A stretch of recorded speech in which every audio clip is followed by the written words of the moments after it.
Hello, my name's Jackie, welcome back to my channel, and in today's video I'm going to be doing the AuthorTube newbie tag. So if you're new to AuthorTube, this is a video where other people who are new to AuthorTube answer the same 13 questions so you can get a bit of background on who they are and what they do, and whether you want to watch their videos. So I've taken these questions from iWriterly and I'll include a link to the questions in the description below. The first one is, how did you find out about AuthorTube?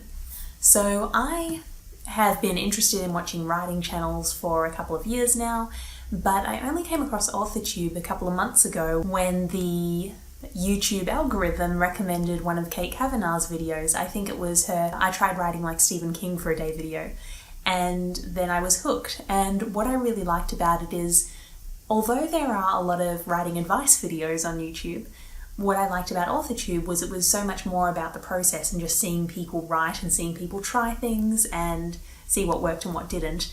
And when I attempted to do Camp NaNoWriMo earlier this year, and when I was starting to get into writing fiction again after over 10 years, I found it really motivating to see these videos and thought it would be fun to do something similar. Question 2 is, which genres do you prefer to write in? So this is still to be determined because I have just gotten back into writing fiction, but fantasy is my first love, definitely YA fantasy. In the future I might also branch into some more urban contemporary or romance, but we'll see how I go. What's your preferred writing tense, point of view and story category? So my preferred tense is past tense, point of view is close third person, and writing category is YA. Are you a plotter, pantser, or plantster? This is another one where I'm still figuring it out. If you've been watching my Preptober videos, you'll know that I've been attempting to plot out my ideas for NaNoWriMo using 3 different plotting methods. So they are take your pants off, save the cat, and story engineering. Having attempted to do this and realizing how much I get stuck, I've started to think that maybe I am a pantser after all, which is really annoying because I wanted to be a plotter and I see the value in being a plotter. However, I think this is a discussion for another video. What is your dream publishing house / literary agent? So because I'm still in the early stages of writing, I'm not submitting or anything yet, I haven't done a lot of research. However, off the top of my head, I think working with Holly Root, who is V.E. Schwab's literary agent, would be amazing. I have listened to some podcast interviews with Susie Townsend, who works at New Leaf Literary, and she sounds like she'd be amazing to work with too. There's a company called Cake Literary, which is not really a literary agency. They're called book packages, and they create book ideas, and then they look for writers to produce those ideas, and then they go off and sell the books. And I think having that type of process would be so much fun. And as far as publishing houses go, the go-to one for fantasy is Tor, so of course Tor is the one on the list at the moment. But for the moment I'm just focusing on getting some drafts out and learning how to write, and maybe in a year's time that's when I'll be looking at submissions. Which AuthorTube videos can we expect from this channel? I'm not 100% sure yet. I do really like watching writing process videos and behind the scenes type writing videos, so writing vlogs and so on. So I think you can expect that for starters. So I've already been showing my process as I attempt to plot using different methods in NaNoWriMo. I'd like to do weekly vlogs showing the writing process and how I go. I can't see myself doing writing advice anytime in the near future, simply because I have no idea what I'm doing and I do not think I'm qualified to be giving anyone advice yet. When did you start writing? I actually don't know. I know that when I was in school from a very early age, I had teachers commenting on my writing, like from, as young as like 7 maybe. I don't remember what the first story I wrote was though. I know that I always used to write a lot outside of school though, like I was writing a lot outside of the actual assignments that I got from my teachers. So there was one where my best friend and I were going to do like a never-ending story where I'd write one chapter and then send it back to her and she'd write another chapter, which fizzled out after like 3 chapters. But I remember when my great-grandmother had Christmas and Easter, I would hide under this table that was in like sort of there was like a corner in her entrance that was sort of a storage area. So there was this table and a whole lot of things under it that had just been put there until there was a proper place for them. And we would crawl under there and I would tell them stories. So it started pretty young, but I don't know what the first story was. And I have just realised that I combined questions 8 and 9 there. So 8 was when did you start writing, and 9 was what was the first story you ever wrote. So I'm going to consider both of those answered. 10. Which authors have inspired your writing the most?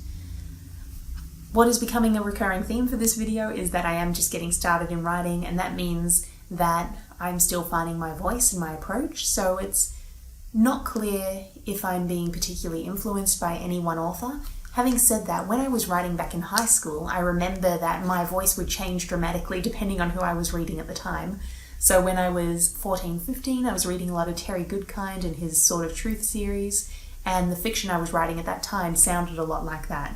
Whereas after that, I went into Christopher Stasheff's Warlock books, and as soon as I started reading those, my writing style completely changed. So I'm curious to see whether just being a little bit older now and having done more writing since then, and by more writing I mean non-fiction, but it's still writing, if I have a clearer voice and am able to stick to that, or whether if I do go into a reading spiral with one particular author, if that is going to show up in the writing. So I'll let you know. Do you schedule writing sessions, or do you do it whenever you find the time? So at the moment, I started writing again at the beginning of July for Camp NaNoWriMo, and for July, August and September I was working on one project, and for October I've been planning for NaNoWriMo. So over that time it was really just when I found the time. I imagine when I start NaNoWriMo though, because there is the word count goal of 50,000 words in 30 days, I am going to have to commit to a schedule, because if you miss a day, or you miss 2 days, or God forbid you miss 3, the number of daily words you have to hit is going to go up for the rest of the month. And I can imagine that once you miss a few days, that can make it feel insurmountable, especially if, like me, you're doing it on the side of a full-time job. Do you write on a computer, typewriter, by hand, or use a mix? I really like writing by hand for stream of consciousness type work, so planning, brainstorming, and so on. When it comes to actually writing scenes, I prefer to do those by computer just because I do type faster than I write. However, if I have an idea and I'm out and about, I will use whatever I have on me. So when I was doing Camp NaNoWriMo, for instance, I did have a couple of days where I was just typing notes on my phone to get a scene out. And where do you write in general? I generally write at home, so this is my apartment right now. However, if I'm not at home, like if I'm traveling, I'll just write wherever I am. And what are you looking forward to the most now that you're a part of AuthorTube? For me, I'm looking forward to a couple of things. One is getting to know the community a bit better. For me, writing has always been a really solitary thing, so being able to connect with other writers and support each other through the process and bounce ideas off each other, I think is going to be really fun. The other thing I'm looking forward to is having this extra creative commitment, because what I've noticed already in October is that knowing that I need to do a video about plotting using Save the Cat means I actually plot using Save the Cat, so it's a nice accountability tool as well. So those are my 13 AuthorTube newbie questions. In the comments below, if you are also an AuthorTuber, I'd love it if you left a link to your own channel, because I'd love to check it out and connect with more AuthorTubers. And if you're not an AuthorTuber, let me know if you have any other questions that haven't been answered, and I will answer them below. Until next time, bye.